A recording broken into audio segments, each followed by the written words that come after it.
All right, I will say good morning, a Freilachin Purim to everyone. What a zechus, what a way, Baruch Hashem, to begin our day today. A beautiful davening, a beautiful kriyas hamegillah, and a beautiful daf in Bava Metzia, Meir Hashem b'she'al tov u'matzlachas. To begin by thanking all of our sponsors for this morning's share. To thank our TALMUD TORAH sponsors for the month of Adar Beis, the Schwarzbaum Family, in memory of Rabbi Aharon Schwarzbaum, Aharon Yosef ben Meir, Leah Sol, in the zechus of her daughter Ilana bas Esther's successful surgery and a complete refuah for the return, Emir Hashem, the safe return of all of our hostages, and hatzlacha for all of our soldiers.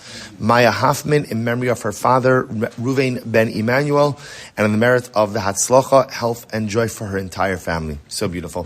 Yoel Sara Kelman, in honor of the birthday of their son and in memory of Staff Sergeant David Sasson, Hashem Yikom Damo. Daf Yomi today, sponsored by Michael and Marcy Langbaum of Efrat Eretz Yisrael, Le'iloi Nishmas, Rav Yochanan Stepen Zal, who brought Metzia to life as my first Gemara Rebbe. Wow. That is beautiful. That is absolutely beautiful. Incredible.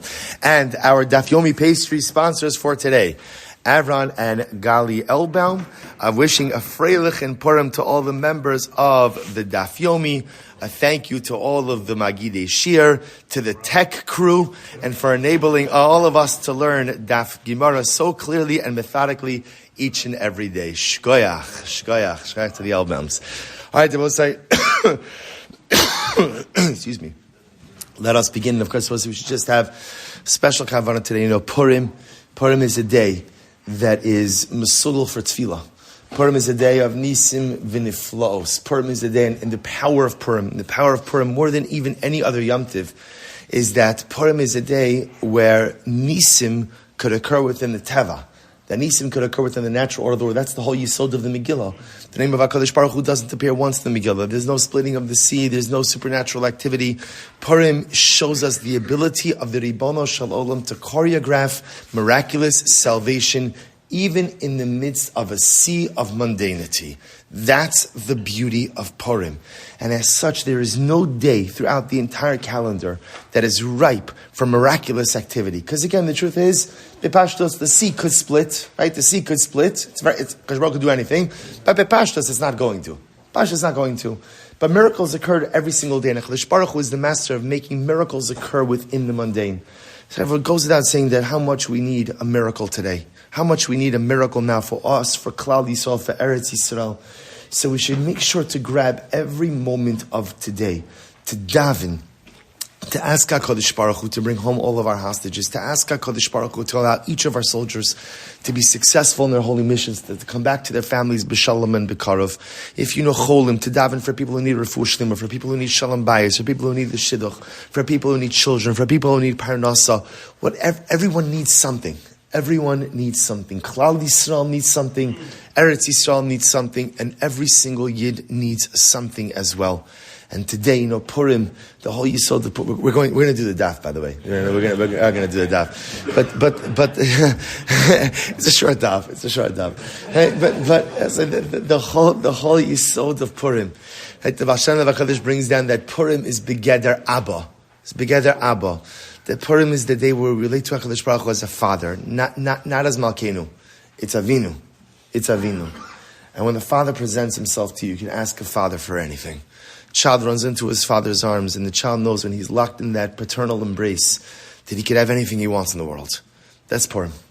Purim is the embrace of the Abba. We should be zoch Emir Hashem to spend every moment of this beautiful day locked in the embrace of our Abba. We're going to learn Bava Metzia now, Ila Metzias. Feel the embrace of Abba, even in Bava Metzia. Feel the embrace of Abba in every tefillah. See the embrace of Abba. Feel the embrace of Abba every moment of the day. And halavai, we should be zoch Emir Hashem to feel the arms of the Ribono Shel Olam wrapped around us. We should be zoch Emir Hashem to feel that embrace, the Olam Vayed. So with that, let us begin. So today's daf is Chaf Hey 25, and we are picking up Emir Hashem on Chaf Dalam Abayz at the Mishnah. Bottom line, bottom of Chaf 24b at the Mishnah. Ve'ilu chayv lahachris. So we'll say these are further examples of things that if you find them, you are obligated to go ahead and announce them. So for example, matzah peros bekli, o kli kamosha. If you find fruit in a utensil, right? So again, you find fruits, and remember again, peros by themselves generally you're allowed to keep because they don't have a siman. Peiros in a kli, the utensil has a siman, because the utensil has a siman, therefore ultimately, again, the peiros are claimable as well. O kli kamoshu, or just the regular kli. A regular kli by itself also is something you have to announce because it has a siman. Ma'os b'kis, o kis kamoshu. If you find money in a kis, is like a money bag, right? In a money bag, or for that matter, again, a money bag by itself, you're obligated to be machris. You're obligated to go ahead and announce it. Tzibure peros, if you find a pile of produce, or tzibure ma'os, or a pile of money, top of chavhei, shalosh matbeos ze'al gavzeh, or 3 coins, one on top of the other. Again, we'll see the scope of it in just a little bit. Krichos bershus hayachid, or you find small sheaves in rishus hayachid, in a private domain, or kikar shabalabayis, or loaves made by balabayis. So let's remember again, we had this in the last Mishnah, the distinction between kikaro shel nachtum, kikaro shel balabayis, baker's loaves versus loaves of a private individual. So remember, baker's loaves, so they all look the same. So because they all look the same, therefore halacha l'maaseh is not to be machriz. As opposed to home-baked loaves, every loaf looks different. You're obligated to go ahead and announce it. Gizeit semer. So again, gizeit semer will say are wool shearings. Halukuchim v'yesa uman that are bought from the craftsman. Kadei yayin v'kadei shemen, barrels of wine, barrels of oil. Hare'elu chayiv l'hachar. So we'll say, so in this Mishnah, again, complete list of all the items that one is obligated to announce if they find it. And again, there's a couple of different cases over here. Either because the items themselves are distinct, or perhaps, again, the items themselves are found within something which has a siman. Either way, obligated to announce all of the items found in this Mishnah, or all the items listed in this Mishnah that one finds. Beautiful. Gemara. So time of the matzah peiros beklio maos bekis. Now the reason you have to announce in the case of the Mishnah is why? Because you found the fruit inside of the utensil, and the money inside of the money bag. Now watch this. Ha, kli ulafanav peros, kli ulafanav mos, hare elu shalo. So we'll say, watch the following case. What happens if I go ahead and I'm walking, and I find the utensil? The utensil is, let's say, again, on its side, and there's fruit in front of the utensil. Fruit in front of the utensil. So we'll say, you could infer from the Mishnah that halacha l'maisa, you would not be obligated to be machriz. That's right. The Mishnah makes it sound like when are you obligated to announce? When the fruit is found in the utensil. But if you have the fruit in front of the utensil, then you would not be obligated to go, or for that matter, the money in front of the money bag, you would not be obligated to go ahead and announce that. You could keep it. Now, the it, of course, is referring to what? The fruit or the money. Obviously, again, I both say the basket or the money bag, so that's going to be obligated to be machriz because bepashtos, those have a siman. Those are some type of siman. But what's interesting over here is, well, here's the Gemara is supposed to say, just a fascinating case. I'm walking down the street, I see a basket on its side, and there's fruit in front of the basket. Now, I'm not Sherlock Holmes, but Lamaisa, what does this look like? What does it look like? It looks like the basket fell over and the fruit came out of the basket. The Gemara says you could infer from the Mishnah that you'd be able to keep the fruit, but you'd be obligated to announce the basket, because the Mishnah Davka talks about a case of fruit inside the basket. To which the Gemara says, Tanina lahad tan rabbanon. So once we learn the following halacha, matzah kli ulafanav peros. If you find the utensil, and there are peros, the fruit is in front of the utensil, right? Or kis ulafanav mos, or you find the money bag, and there's money in front of the money bag, hari elu shalo. Ultimately, again, you're allowed to keep the money. You're allowed to keep the money. You're allowed to keep the fruit. Miktsasam b'kli, miktsasam agabe karka, miktsasam b'kisim, miktsasam agabe karka, chayav l'hachriz. So we'll say, so now watch this. However, if halacha l'maisa, you find, let's say again, an overturned basket.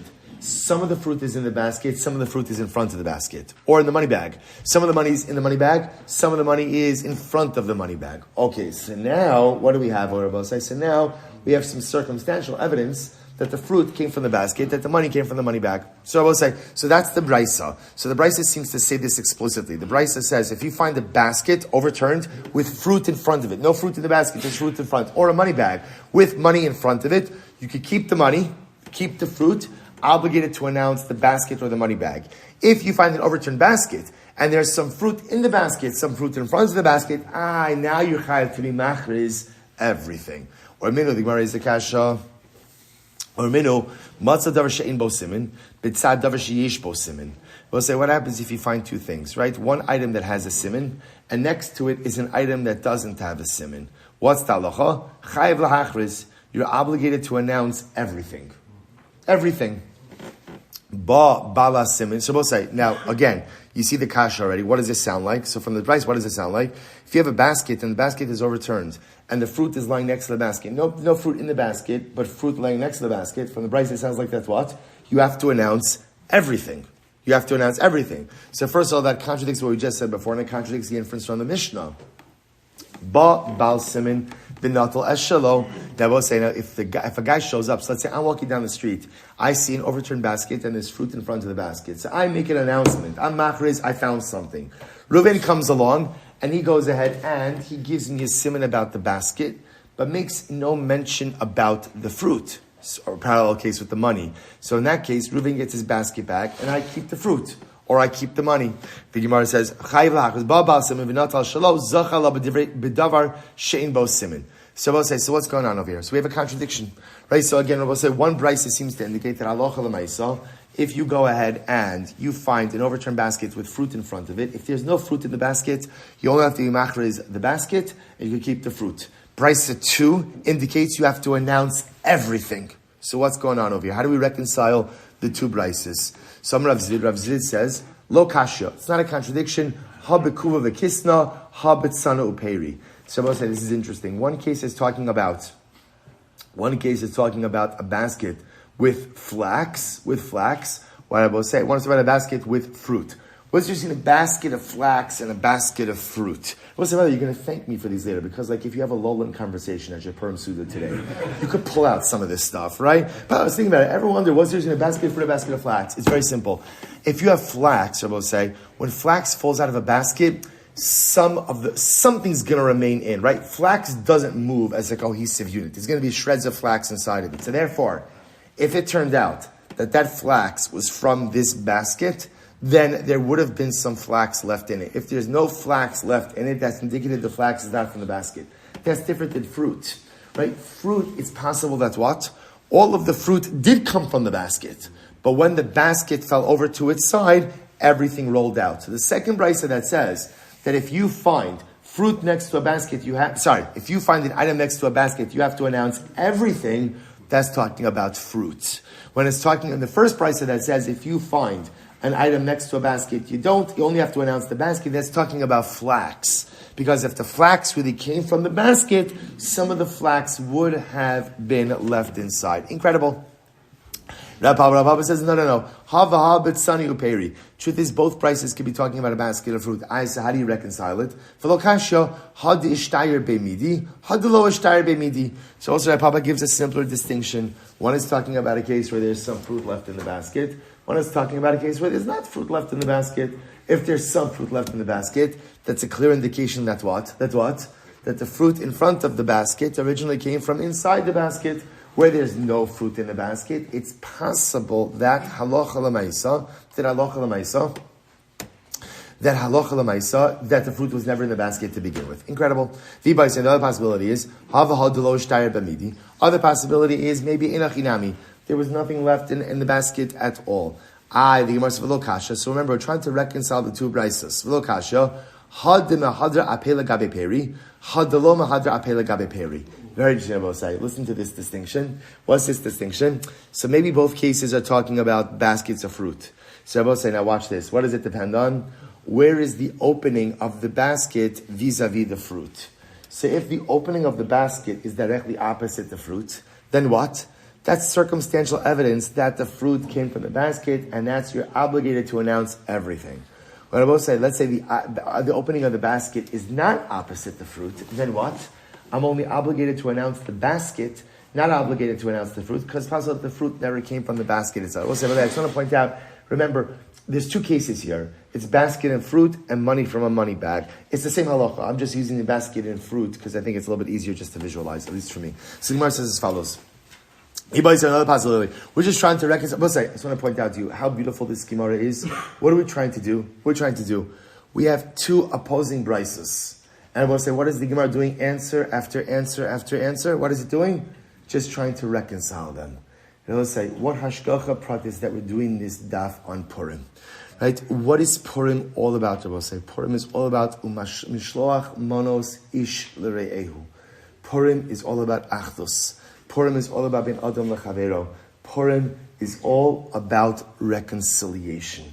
And how beautiful is it that we have a Daf Gemara where Rabbi say almost the entire Amud Aleph is all about reconciliation of two opposing brises. I will say this is it. HaKadosh Baruch Hu is giving us a beautiful subliminal message. Make reconciliation. I will say, can you imagine if each of us today could try to repair one, I won't even call it broken relationship, but one frayed relationship. So I want to point out something you could really do, which is incredible. Just make a l'chaim. Why am I getting blank expression? I understand. Right? No, well, let me finish. I'm just kidding. Like, it's... Is this on? Right? It's Purim, Chavra. Okay. So we'll say, I'm sorry? Say it again? Yes. And also, so say, if you make a l'chaim today, and you think about one person who maybe you have a little bit of a strained relationship with, send them a text message. And just say, you know what, it's Purim. And maybe things haven't been so great between us. But you know what, I just want to tell you that I'm thinking about you. I just want to tell you that I wish only the greatest bracha and hatzlacha and simcha for you and your mishpacha until 120. That's all. You send that text message. And I will say, again, a lot of times you need a l'chaim first before you send that message. That's the nature of drinking on Purim, is to enable us to go ahead and mend relationships a little bit easier. I will say, but imagine if each and every one of us, because we all have a person in our life, at least one person, whom we need to send that kind of message to, just because of whatever. I don't even mean someone with whom, like, I'm locked in active machlokes. I just mean, like, sometimes the way life happens is that relationships become strained. And we distance ourselves from people. Not even active animosity, but just sending you a message that I'm thinking about you, and I would love to say, I love you, but you don't have to put in I love you if that's too much. Thinking about you, and just wishing you all the bracha in the world. I will say, that's what this Daf Gemara is doing. Two opposing brises. Machlokes happens in life. But what do you do in the aftermath of machlokes? What do? Reconciliation. That's the avoda of the Yid. There is always machlokes in this world. But you don't leave machlokes just as it is. You have two opposing brises, you do whatever you can to reconcile. I will say, the Gemara has this koach, we should find this koach as well. Okay, let's go weiter. V'bay seima. If it helps, by the way, you could also sign it Kol Tov Shmuel Silber. If that's easier. If it makes it a little bit easier, that's fine. You can do it a little chill. Good. So what's the Gemara says as follows: V'bay seima havaha d'mahadra pei legabe peri. I will say it's possible that both of the cases are talking about where the opening of the barrel is opposite the fruit. V'lo kasha had the isle ognin litzana had the lesle ognin litzana. I will say there's no stira, there's no machlokes. One is talking about, again, where there is a rim to the barrel. One is about there's no rim. So it's actually very interesting. So where there's no rim, it's possible that the fruit came from the barrel, but just all spilled out. That's possible. So therefore, in that case, where there's no rim, even if there's no fruit left in the barrel, you still have to go ahead and announce the fruit and the barrel. However, if there is a rim, then what you're say, if there's a rim, then if there was fruit in the barrel, something should have remained inside. If nothing remains inside, that's a pretty good indication that the fruit did not come from inside of the barrel. We'll say, there's also notice of so much in this Gemara, so much in these Gemaras. We'll say, you know what the yesod of life is? A lot of times in life, right, man is like a barrel, right? Man is like a kli. Adam nimshal kli. So we'll say, so what happens in my barrel? Sometimes, again, my barrel is filled up with so much kedusha. But you know what ends up happening? Like the barrel gets tipped over. And what happens in the right? I make a mistake, I trip, I fall. Spiritually, I'm talking about. So what happens again when the barrel gets tipped over? All the kedusha I had amassed, what happens to it? Just all comes flowing out. And we'll say, what's the yesod of life? The yesod of life is you have to make a rim for your barrel. You have to go ahead and have something on your personalistic barrel that ensures that some of the kedusha remains inside. We have a day like today, like Purim, where there's so much kedusha. We'll say, what's your rim?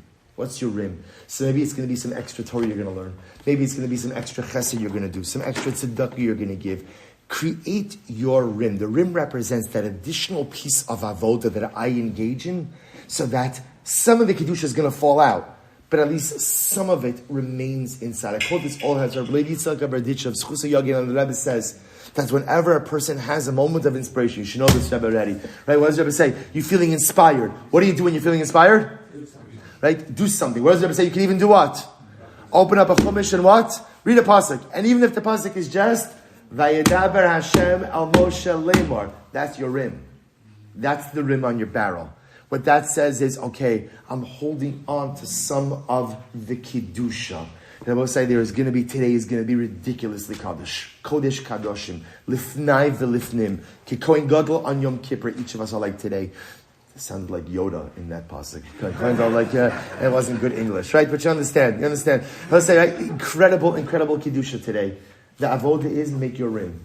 Make your rim. What are you going to do to hold on to some of it? What are you doing to keep some of it inside of you? Because tomorrow morning, you better come away with something more than just a pounding headache from Purim.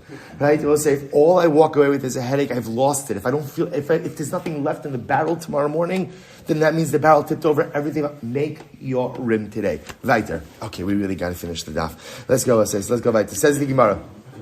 Next. Tzibure peros and tzibure mos. Next. If you find piles of fruit or piles of money. Halavai, we should be zocha. Right? So let's say, so again, to the money. Let's say, so lemaisa, again, you have to announce it. Says the Gemara, Shamas mina minyan havi simin. And we'll say, what do you see from here? You see from here that halacha lemaisa, number is appropriate simin. So we actually had this before, right? You see from here that halacha lemaisa, number, in other words, that identifying the number of something is in fact an appropriate simin. So the Gemara says, Tani, sibor peros. So shmamis mina, makom avisim. Maybe not. Maybe it's about the pile, and ultimately, again, I will say the pile is telling you that makom, that place, right? That placement ultimately, again, is a simin. To which the Gemara says, no, Tani, sibure peros. So the Gemara will say piles, and therefore, interestingly enough, what the Mishnah is teaching me, and I will say we already proved this 2 days ago, but it's just reinforcing it, number is a simin. So therefore, again, I will say coming along and saying, I found 25 apples, right? Or I lost 15 coins. All of those things ultimately, again, are considered to be a simin. Incredible. Let's go right there. Says the Gemara, you find three coins, one on top of the other. So I will say, so ultimately, again, that is considered to be ultimately a simin. Amar Rabbi Yitzchak migad lo, v'hu shasuyin kimigdalin. I will say, when is? So are you taking on Torah? Yeah. Taking on Sefer? Yeah. You're good. Go. Opportunity to mechabi the Torah. You open it up. Okay.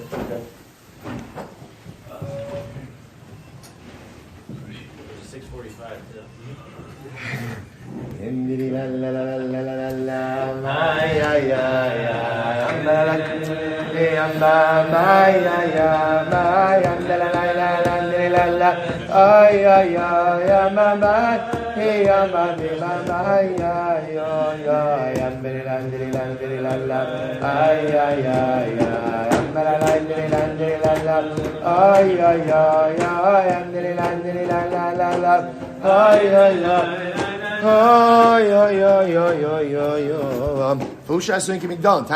Bryce supports this as well. Matzah ma'os mefuzaros. So again, halacha l'maisa. When is it that the placement of money is considered to be a simin? When it's piled like a tower. So Bryce that supports as well. If you find scattered money, you're allowed to keep the money. So the Gemara says, "Asugin kimi." That's what I tell you. I should get hazard pay for this year, right? I've got pirates, clowns, right? Right? Everything. Sifrei Torah coming out. Now, what's next? What? All we're missing is Mashiach on a white donkey, right? Halavai we should be zochem. Hashem. All right, so the Gemara goes right there. So the Gemara says as follows. Bryce supports this as well. Matzah ma'os mifuzaros. If you find scattered money, hara'ilun shalo, it's yours. Asuyin kemigdalin. If the money is piled like in towers, chayv lahachris. Ultimately, again, you are obligated to go ahead and announce it. Ve'ilun asuyin kemigdalin. We'll say, what does it mean if the money is piled? What does that mean? Shlosha matbein ze'al gav zeh. 3 coins, one on top of the other. So we'll say, so right now what the Gemara is presupposing is that Asuyin Kimigdalin just means the coins are in a pile. are in a pile. Okay. So Gemara says, how Gufa Kasha? Here's the problem. So Amrit Matzah Malos Mefuzar Sara Elu Shalo. We said before that if you find scattered money, you're allowed to keep it. So the Gemara says, Ha Mishalcha Fi Shalchufi Chayv Hacher. So we'll say, what about the following case? Imagine for a moment you're walking. I'm walking and I find money. So the money I will say is, if you can imagine, it's like one coin resting on top of the other, but not fully resting. All right. So the coins are like partially sitting on top. So we'll say we have contradictory inferences. On one hand, the Gemara says, if you find scattered money, you're allowed to keep it. What does scattered mean? What is scattered? They're not touching. So I would infer from that if the money is leaning one coin on the other, that should be obligated to go ahead and ask. I will say first wide line, Ema Seifa, second wide line now, Ema Seifa, Asuin Kimigdalin Chayiv Lahachris. Yet I will say then the Brisa says that if it's made like a tower, that's when you're obligated to go ahead and announce it. So the Gemara says, Mishal Chafi Shal Chufe Hare Shalo. I could infer from that what? That if halacha l'maisa, they are resting one on the other, that halacha l'maisa, again, you're allowed to keep it. To which the Gemara says, you're right. Tana, kol she'ein asuin kemigdalin mefuzaris karilu. In general, I will say anything that's not arranged, like in a pile, in a tower, like literally, again, one coin on top of the other, is considered to be scattered. Which I will say would seem to indicate that if you find money and like the coins are resting on each other, but not like in a tower, that's considered to be scattered money. Furthermore,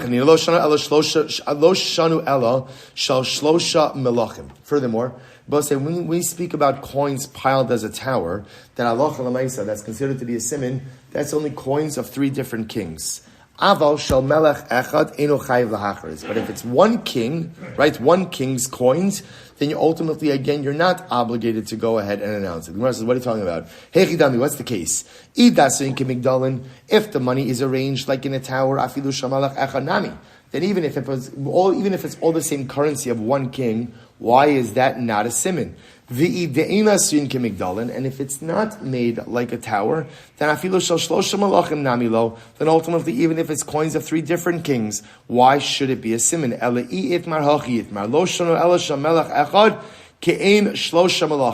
Rather, what I mean is, it could be 3 coins of one king, as long as they are like 3 different kings. What are you talking about?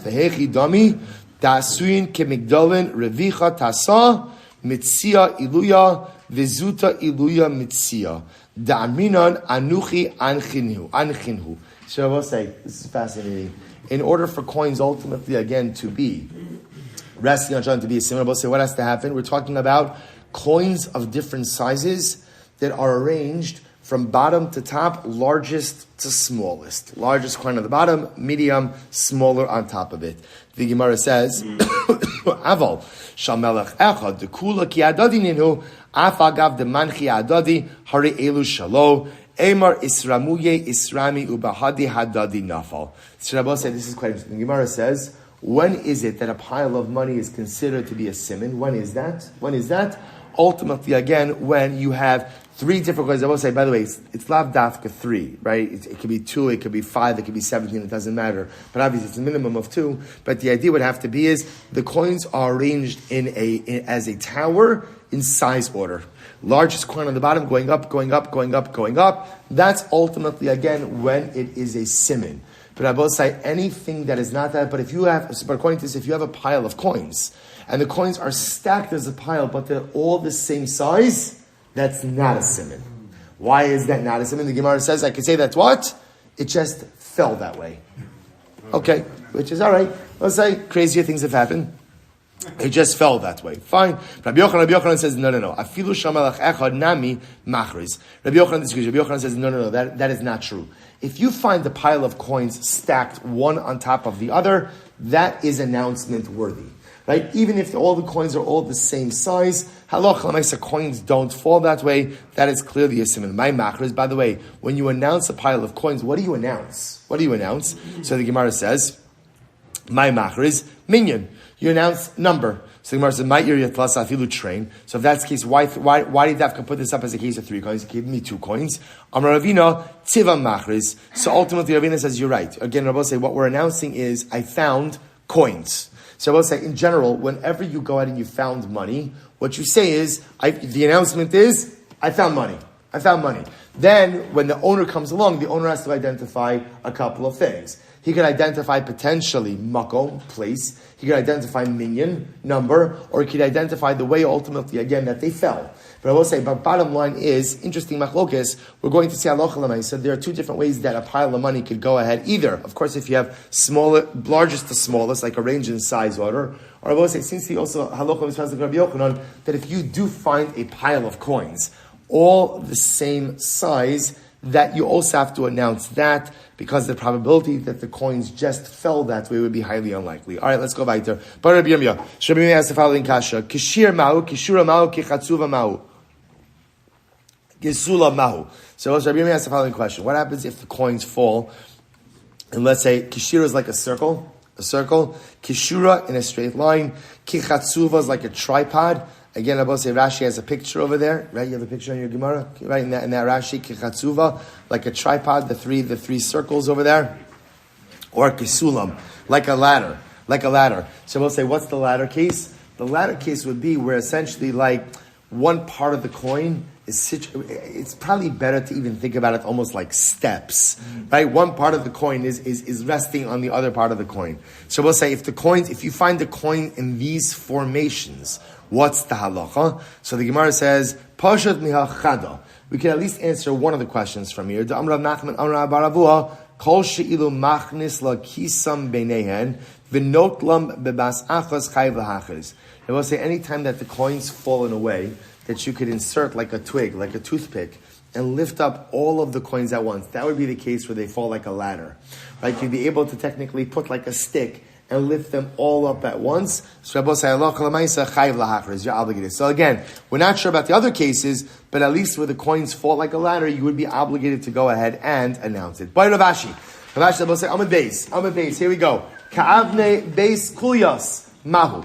Fascinating. What happens if the coins fall? Ka'avne Beis Kulyas. We'll say, what's Avne Beis Kulyas? Rashi says, Ka'avne Beis Kulyas, Markulis, V'hishem Avodah Zara. Wow, we'll say incredible. What happens if the coins fall in the formation of the Avodah Zara Markalis?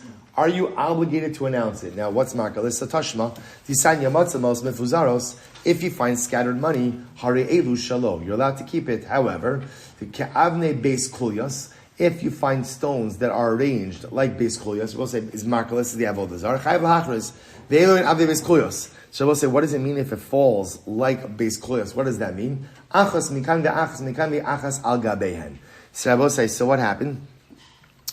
So again, so they would go ahead and have like the way Markalis was stones. The way Markalis would work is they would have one stone, and then a third stone kind of perched on top of the two bottom ones. That was Markalis. So if you find coins that are set up like Markalis, I will say, it's not inferring that the coins were set up as avodah zara. It's giving you just a frame of reference. What it's saying is the same way that the stones of Markalis, it was a premeditated placement. When you find two and then one on top, that is a premeditated placement as well. Incredible. So TORAH Rabbanon. So we'll say, let's go weiter. Another brayso. I will say it is interesting, really, just something to think about. It is interesting. In general, we have a concept in halacha that you're not supposed to reference avodah zara, right? Like the Gemara says, person shouldn't say, "Oh, you know what? I'll meet you by the base avodah zara in 15 minutes," right? In other words, we're not going in, but I'm saying about myself, like even that, you're not supposed to use it like as a meeting point. It's interesting how over here the Gemara, however, is using dafka avodah zara as like a frame of reference for the type of item that you have to go ahead and return. So I don't know. This is your homework for today. You'll think about it. Maybe something will come to you. I didn't have a chance to look into it. Just one thing I was thinking about a little bit, I will say, is, what are we talking about over here? Over here we're talking about lost objects, returning it to the owner. I will say, what's avodah zara? What is avodah zara? So avodah zara is lost sparks of spirituality. So I will say, we think about it. We think about avodah zara. And the truth is, we think to ourselves, like, it is the most ridiculous, foolish, infantile thing in the world, right? Can you imagine taking two rocks, putting it down, putting a third rock down, and then saying, ridiculous. It's so crazy. Of course, we can't relate it to avodah zara. Why? Because Chazal daven for that Yetzer Hara to be removed. So the Chazon Ish brings down, the Chazon Ish says, people erroneously think that we are on a spiritually greater level because we don't have the Yitzhahara for Avodah Zarah. The Chazon Ish says it's unequivocally untrue. See, in the times of Avodah Zarah, people had a desire to attach themselves to something greater. Granted, it's true that often, they were looking for holiness in all the wrong places, right? It wasn't good. That wasn't a Kenny Rogers reference or something like that, right? So Lemaisa, right? So again, just like he says, the Chazon Ish says that now without the Yitzhar for Avodah Zarah, people don't even have a desire to look for something greater. They're just content with being regular, ordinary people without connecting to any higher force. So Rabbi said, what Avodah Zarah is lost sparks of holiness. Avodah Zarah is going to sound strange, but Avodah Zarah comes from a good place. Avodah Zarah comes from the desire of man to connect to something bigger than himself. I recognize that there is a force that propels the universe forward, that there is a force that guides my life. So again, unfortunately, I should be looking just to HaKadosh Baruch Hu. Avodah Zarah it's misplaced. It's lost sparks of spirituality. Perhaps that's why Chazal feel justified making reference to Avodah Zarah in the midst of a Gemara about lost objects. We're talking about over here returning lost objects to their owner. And Avodah Zarah is lost sparks of spirituality that just have gone down the wrong road. What's the job of the Yid? I will say, what's the job of the Yid? The job of the Yid is to go ahead and return all of the sparks. I'll say, what does it mean to be an Or Lagoyim? What does it mean to be a light unto the nations? Our obligation is to find all of the lost sparks in the world and to return them ultimately again to HaKadosh Baruch Hu. Rabbi Shmuel says, the only time we get to leave Galus, the only time we go home back to Eretz Yisrael, is once we've returned all of the sparks. Only once we've been, as he calls it, been ma'aleh kol hanitzotsos. Only once we've lifted up. Am I done? Is that it? Is that it? We'll call it. We're done. Okay, I got it. I was going to say, so only once we're ma'aleh all of the nitzotzos. Only once we're ma'aleh all the nitzotzos, then and only then do we go home. Incredible, I will say. So let's go back to it. Says the Gemara. Tam Rabbanon. Hamotzi sela b'shuk. Person finds a seller on the shuk. V'motza chaveiro v'amar lo shalihi chadoshihi nironesi shamalech plonihi lo amar klum. I will say, this is great. This is great. I always wondered about this. Baruch Hashem, the Gemara says it. Right? Let's read the case. Right? I find the coin in the shuk. And my friend comes over and he says, oh, you found the coin, right? Yeah, it's my coin. I can give you simanim. It's a new coin. It's a coin of Nero Caesar, right? Or it's a coin of so and so ploni. I will say, or to contemporize. Right, to make it contemporary. So the Maisa, now watch this. I lose $100 bill. So Reuven finds it. I say, Reuven, I'm going to give you the serial number of the bill. Right, so I'm going to say, what's the halacha? Lo amar klum. I don't have to return it. Right, why? Because it's incredible. V'lo od ela afilu shmo kasav aleh. I'm going to say, watch this. I have my name written on a wad of $100 bills. Right? They say, Reuven, now a wad might not be a good example because that might be a slim by itself. It's a $100 bill in the street. My name is on it. Reuven, I still don't have to return it to Reuven. Why not? The fisha ain't siman l'matbeya. The Rebbe said there's no simanim for money. Why not? To Amar Dilma afuki afka ome'ina shachrina nafal. See, Rebbe said, here's what's fascinating by money. Because money is, what's the word? Fungible. Does that mean that like it trades hands? Good. Fungible. Right? So I will say, so being able to identify money, here's what's fascinating. Being able to identify money, right? Is that the correct term? Fungible? Matt said it's good. Okay, whatever. Because money changes hands, so listen to this. Even if I could identify that $100 bill, right? Serial number. Even if I go ahead and it has my name on it, what does that prove? That it was once mine. What doesn't it prove? That it is mine. In other words, it's just as feasible that Lamaisa, I had the money, I spent it. I used it to buy something. So I always wonder about it, because you always wonder about this. Somebody loses $100 bill, I find it, and Reuven comes along and he gives me mamish the serial number of it. The Gemara says, you are not obligated to give it back. All that proves is that once upon a time Reuven did own it, doesn't mean that he is the contemporary owner of it, and therefore not obligated to go and give it. Now again, obviously that's not talking about a case where you find it in a pile, or you find it, remember again, this is talking about a case, essentially of ma'os mifuzarin, like scattered money. Normally you're allowed to keep scattered money. The chiddush over here is even if Reuven comes along and gives me what I would think would be a really good siman, halacha l'maisa not obligated to give back to him. Incredible. Mishnah. Here we go. Matzah achara gafa achara geder goes os mikusharim. So let's listen to this. I'm walking and I find behind the wall or behind the fence tied pigeons. Right? Pigeons tied together. All right. Or I find tied pigeons together in one of the pathways of the field. Okay, so now we're being introduced to something else, which is sometimes you find something. Now I was about to say, obviously, someone tied those pigeons together, right? And the pashtos, because they're placed in a potentially semi-guarded situation, behind the wall, behind the fence, on a path that's less traveled. This is incredible. Road less traveled. We're getting Kenny Rogers, Robert Frost, right? All in one shiur. Incredible. So the Gemara says as follows.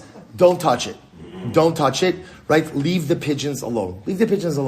So we'll say, because why? What's going on over here? Because since somebody placed it down with intentionality, don't stare it. Matzikli ba'ashpa. So we'll say, actually, I referenced this in yesterday's daf as well. If you find a utensil in a garbage dump, im mechusa, if it's covered, lo yigabo. Ultimately, again, do not go ahead and touch it.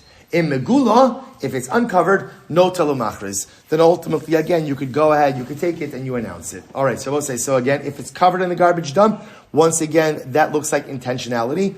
Uncovered, yeyoshi to keep it. Let's go. My timer. Darmina hani inshi in sinu. So we'll say, why can't you touch the pigeons in the first case of the Mishnah? Because it looks like it was placed down with intentionality, and therefore, aloch l'maisa, don't touch it. V'i shakyaluhu, lestu l'marayu simna bigavayu. Now, Rabbi say, here's the problem. Because if you do take it, right, Rabbi say, what's the concern? Taking it is then you're going to remove it, and now the owner is not going to have a siman through which to retrieve those pigeons. Hilchach l'shavkinu ad asimerayu v'shakilu. Therefore, leave it alone until the owner comes back, and the owner will take it. I va'amai lehave kesher simna. Why? We'll say, why can't the kesher, right? Why can't the knot? The pashtos again. If it's knotted, why can't the knot serve as a siman? We're talking about a case over here where the pigeons are tied by their wings. The kuli amahachi mekatriluhu.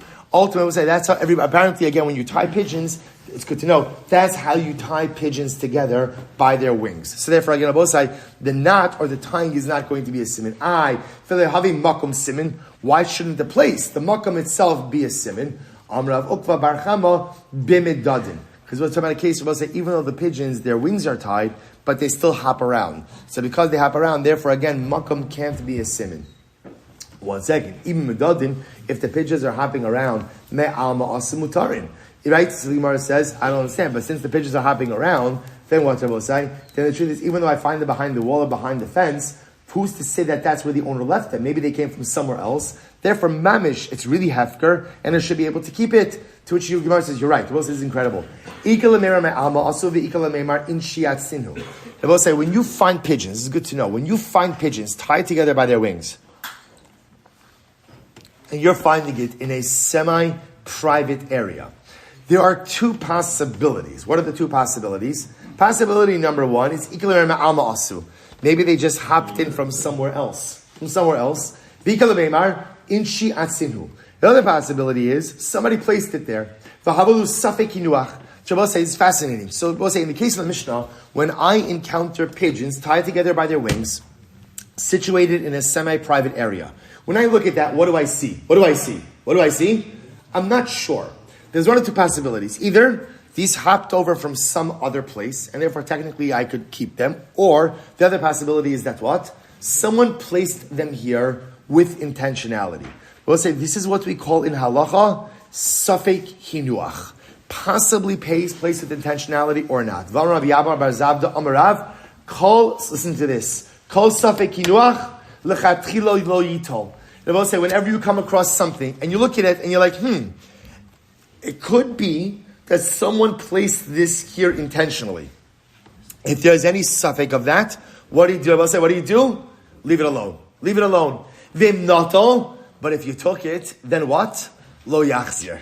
If you took it, you don't return it. So Rabbi say, so this is fascinating. So any case where there's a possibility that somebody put an object down with intentionality, don't pick it up. But if you did pick it up, lo yachzir. Rabbi say, listen to this. The Rambam goes ahead and discusses this. Right? The Rambam says as follows. He says, Vim avar unatlo. The Rambam says, so let's take the pigeon case, right? So therefore, again, I'm walking, I see pigeons tied together by their wings. So therefore, the knot itself is not a simon because everybody ties it this way. The makom can't be a simon. Why can't the makom be a simon? Why not? Why not? Because they hop around. So what should I do with the pigeons? What should I do with the pigeons? Nothing. I will say an incredible yisod in life. Sometimes,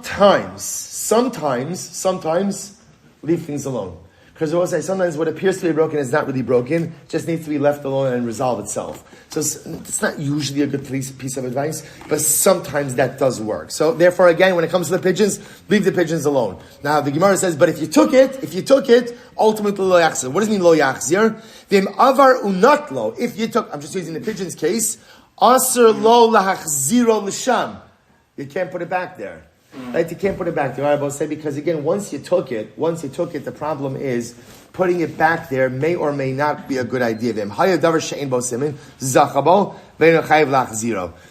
halacha l'maisa, as much as I shouldn't have taken it, if it turns out that it's something that doesn't have a siman, I'm allowed to keep it. So fascinating. So when you come across something that doesn't have a siman, and therefore halacha l'maisa again, but it's possible that it was placed there with intentionality. Ideally, leave it alone and don't take it.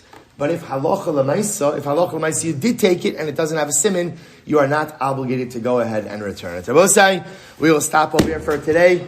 Tremendous. Wishing everyone a Freilachin Purim. And I will say, remember again, our takeaways, number one, make sure to go ahead and create a rim for your barrel.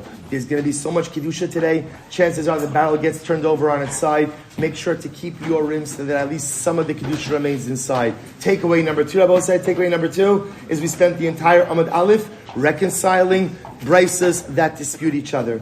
Today is a day for incredible reconciliation. Remember the text message. If you need to sign it off in my name, I give you full reshus. May make it a little bit awkward, but Lamaisa, find at least one relationship today that you have the ability to make just a little bit better, and halavai that should be a zechus for us, our mishpachas, and all of Klal Yisrael.